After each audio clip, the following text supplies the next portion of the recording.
Have you ever walked through a patch of land after a heat wave or a brush fire and noticed that while some plants have vanished into gray ash, others are already pushing out tiny, defiant green leaves from their blackened skeletons? It looks like a miracle, but here at No Secret Gardening, I have learned that this isn't luck, it is a sophisticated biological survival system. Today, I am going to pull back the curtain on wildfire-resistant shrubs and show you how to choose the self-healing champions that turn a disaster into a growth spurt. This isn't about being a master gardener with a PhD. It is about being a protector of your land who knows exactly which species have the hidden reboot button. My promise to you is simple. By the end of this series, you will know how to swap 2 sensitive plants for 5 that regrow, creating a green perimeter that handles summer heat and recovers from damage in less than 30 days without you having to spend a fortune on replanting. I remember my early days in the garden, falling for what I now call the showcase trap. I would go to the nursery and pick the lushest, thinnest-leaved shrubs because they looked beautiful under the store's misting system. But the first time a dry wind hit or a nearby grass fire flared up, those plants didn't just die, they practically invited the heat in. They were fuel, not foliage. That was a heartbreaking and expensive lesson that led me to our first pocket rule for this video. If the leaf is thin, the fire wins. If the bark is thick, the recovery is quick. We need to stop looking for what looks pretty on a shelf and start looking for what is protected in the wild. Real beauty in a fire-wise garden is the plant that is still green when everything else is brown. Before we dive into the specific species, I want you to perform 2 practical proofs in your own backyard right now to see where you stand. The first is the Midday Soil Test. At high noon, go out to your shrubs and place your bare hand on the soil at the base. If that soil is scorching and painful to touch, your plant's root system is cooking. A truly resilient, self-healing shrub needs a cool foundation to perform its magic. If the soil is hot, the leaf will suffer even if you pour a gallon of water on it. The second test is the Leaf Firmness Test. Take a leaf between your thumb and forefinger and try to fold it in half. A fire-resistant shrub usually has a leathery, coriaceous leaf that resists snapping and feels like flexible plastic. If it crumbles or feels like paper, it has no internal moisture reserve and no chance of surviving a thermal event. Let's talk about the first superstar of our list, the Toyon, often called California holly. Most people walk past it in the hills thinking it's just another scrub bush, but it is a master of the self-healing art. The Toyon has a secret basement, a woody swelling at the base called a lignotuber or a burl. When the top of the plant is scorched by flames or intense heat, the burl remains protected underground, holding a massive bank of energy and dormant buds. Within weeks, those buds wake up and send a fountain of green shoots through the charred remains. This is what the big box nurseries won't tell you. They sell you fast-growing top foliage that looks good today, but has no basement for tomorrow. If you are wondering if this is right for your specific space, here is a quick decision map. If you have a large, open backyard exposed to the wind, you need windbreak survivors like the saltbush. If you are in a small urban lot or even an apartment with a balcony that gets reflected heat from the walls, you need something compact but armored like the rock rose. The goal is to identify your scenario and choose the plant that fits the A to B logic. If you have scenario A, high heat reflection, do B, plant thick-leaved waxies. The science behind this, self-healing, is fascinating. It's a process called epicormic sprouting. Deep inside the branches, protected by layers of specialized bark, are sleeping buds. When a branch is damaged, the plant sends an emergency chemical signal that says it's time to rebuild. But here is the master error I see people make all the time. They see a charred branch and they immediately cut it off. Stop. That burnt wood often acts as a physical shield, providing shade and wind protection for the tender new growth emerging underneath. I lost a lot of money and many good plants until I discovered that the secret isn't in the pruning shears, it's in the patience of the bark. There is a hidden marking on the stems of certain shrubs that tells you if that reboot button is present, and I'm going to show you exactly how to spot it in the next part. Watch out for standing water in your rescue attempts. The next tip avoids a common disaster that kills more plants than the heat itself. Aquele sinal escondido no call, que mencione no final da parte anterior, é o que eu chamo de assinatura de resiliência.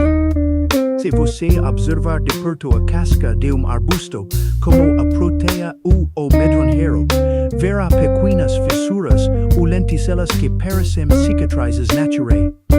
Essas marcas são, na verdade, os pontos de saída para os brotos epicórmicos.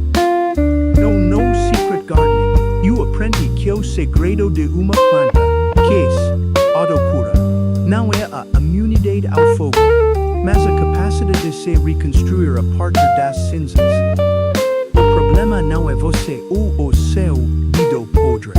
O problema é que a maioria das plantas de vitrine são geneticamente programadas para morar ao primeiro sinal de estresse, enquanto as plantas que estamos discutindo aqui são programadas para persistir. Vamos falar da Protea, especificamente a King Protea. Muitas pessoas compram na pela flor magnífica, mas o que você precisa entender é que ela é uma fortaleza biológica. A sua casca é tão espessa que funciona como isolante térmico para os vasos de seiva. Aqui entra a nossa segunda regra de bolso, que eu quero que você repita 3 vezes para nunca me esquecer. Se a casca é de cortiça, o calor não é estica. Se a casca é de papo, a planta vai para o céu. É uma forma simples de lembrar que a proteção física do colo é o que dita a velocidade da recuperação. Se você está no cenário de quintal com solo muito seco e ventos quentes, a Protea é sua melhor aliada. Para provar isso na prática, vamos fazer o teste da raspagem de unha. Escolha galho que parece ser sofrido com o calor. Use unha para raspar apenas a camada mais superficial da casca. Se você encontrar uma camada verde vibrante e úmida logo abaixo, a estrada da vida da planta ainda está aberta. Se estiver castanho e seco, desça mais pouco no colo até encontrar o verde. É ali que a vida está escondida, esperando o sinal para brotar. Lembre-se, no shelter in the soil, no drama in the leaf. Se o solo está protegido, a planta tem a reserva de umidade necessária para enviar para curar esses tecidos. Erro comum que vejo muitos jardineiros cometerem é o excesso de rega após evento de calor extremo. Eles veem a planta murcha e criam uma poça ao redor do tronco. Cuidado. Como sempre digo no secret garden. Always drain, no standing water, no pooled water. A água parada corta o oxigênio das raízes que já estão sob estresse térmico, causando o apodrecimento do pé da planta. O segredo da autocura é a rega profunda, mas nunca acumulada.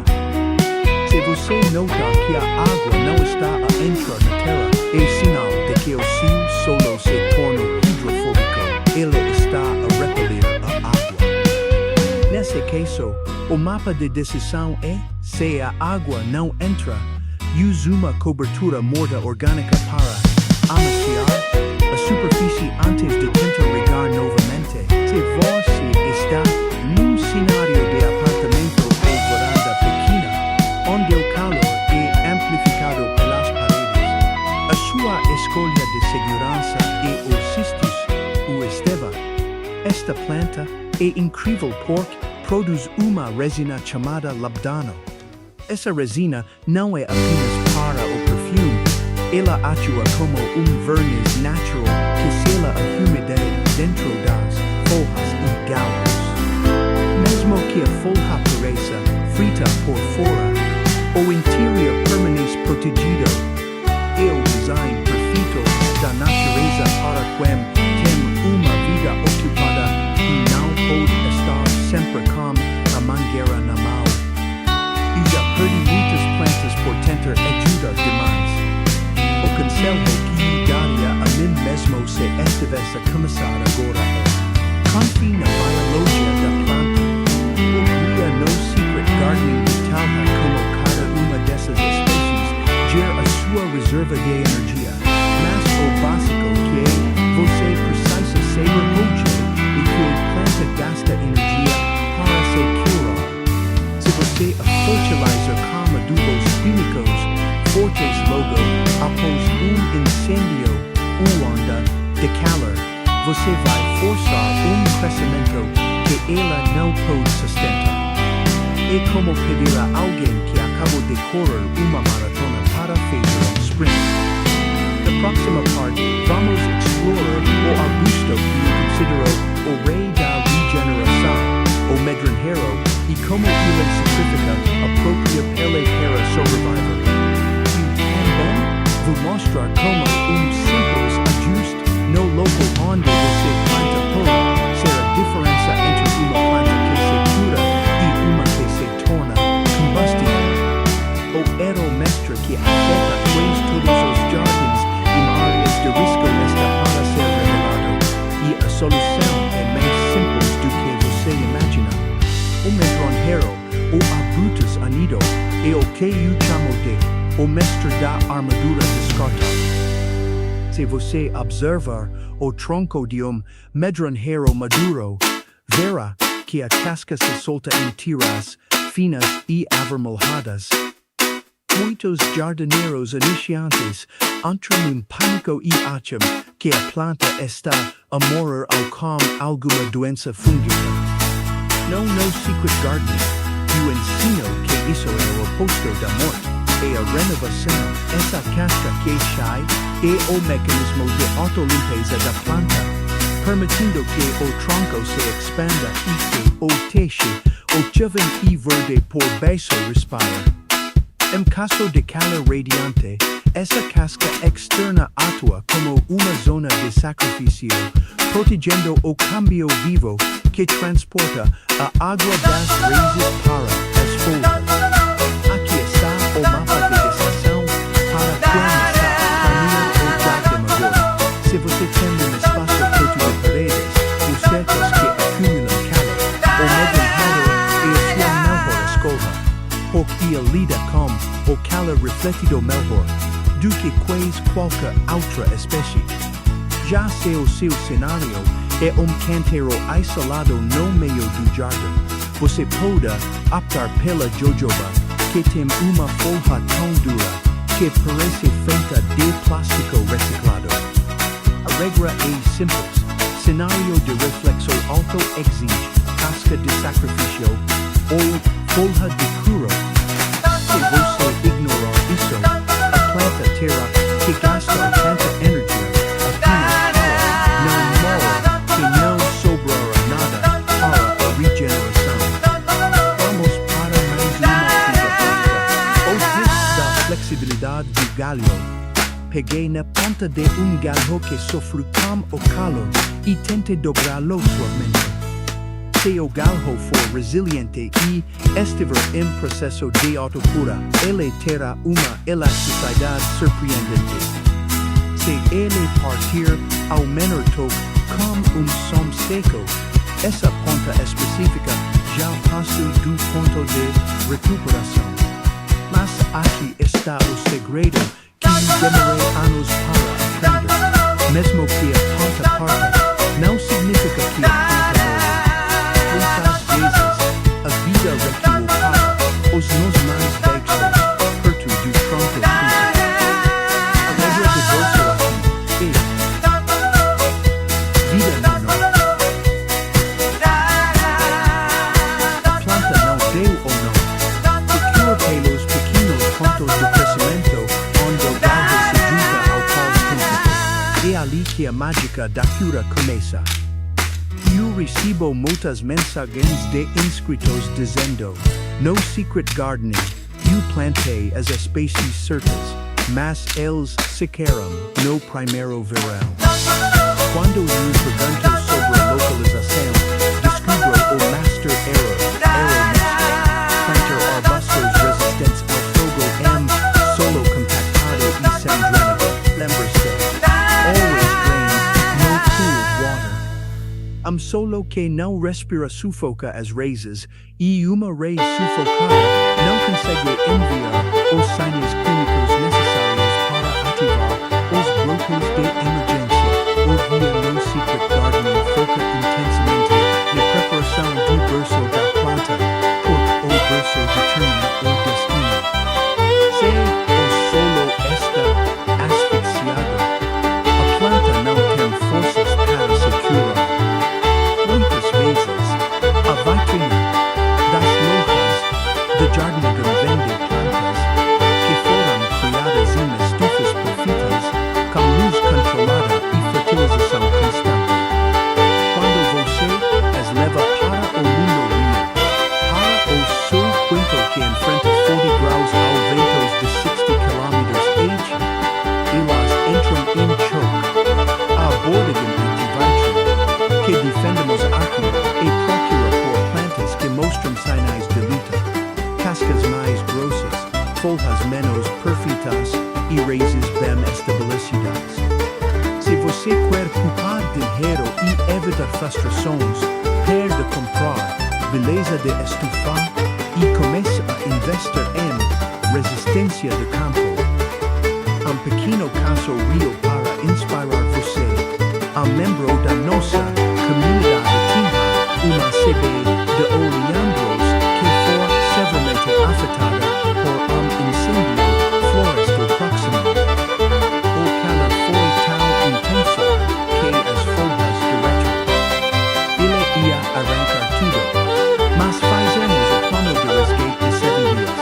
Limpeza livre dos detritos, regar profunda na base e, o mais importante, não tocar na poda por 15 dias.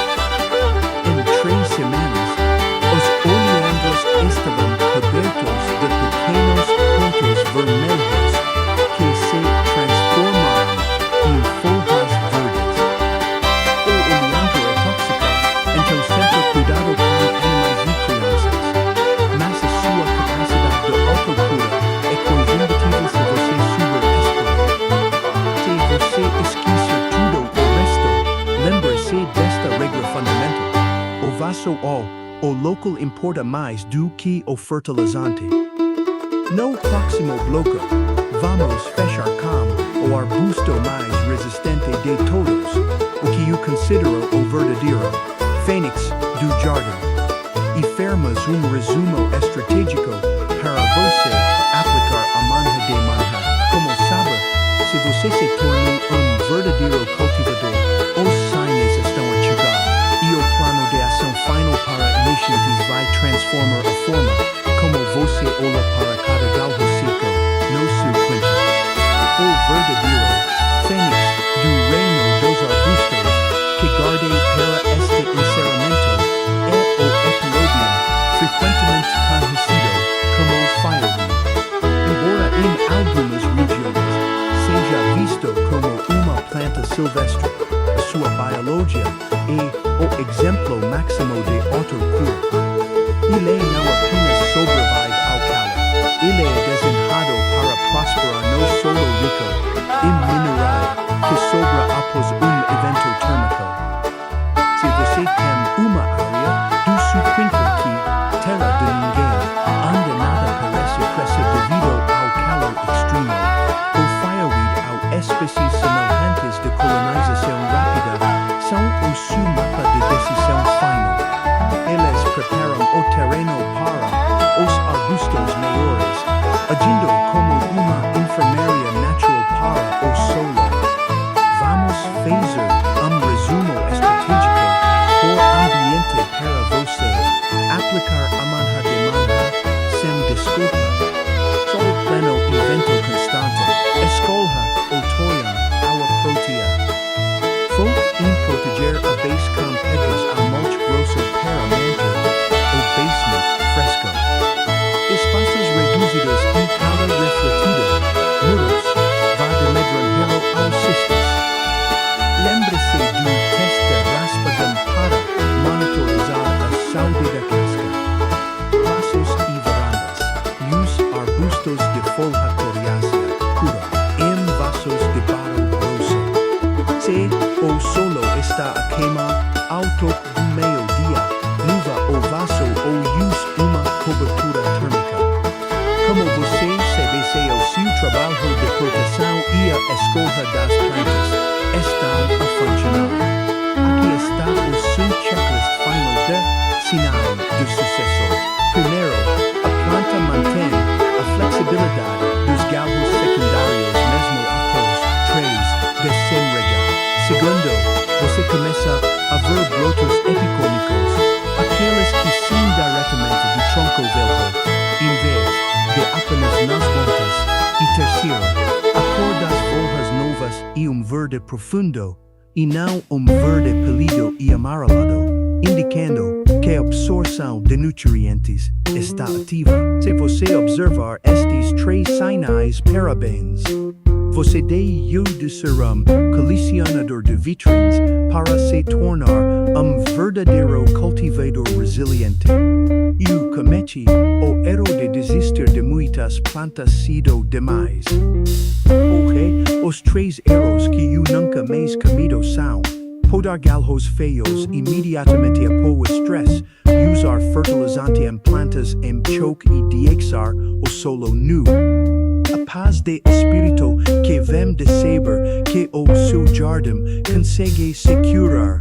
Enquanto você está ocupado com a vida não tem preço. E a diferença entre ter hobby que gera ansiedade e ter uma terapia que gera vida. O guia no Secret Gardening está sempre disponível para aprofundar estes métodos. Mas o passo mais importante começa com a sua observação. Amanhã, ao ser ao seu quintal, faça o teste dos 3 dedos na terra e o teste da flexibilidade nos seus arbustos. Se o seu jardim atual falhar nos testes, não se culpe. Apenas começa a transição para os sobreviventes que discutimos hoje. Se este vídeo trouxe clareza para o seu plano de jardinagem e protegeu o seu bolso de erros caros, inscreva-se no canal no Secret Gardening e ative as notificações. Comente aqui embaixo, eu escolho a resiliência, e conte-me qual destes arbustos você vai plantar primeiro. Compartilhe este conhecimento com quem vive em áreas de calor intenso. Você pode estar a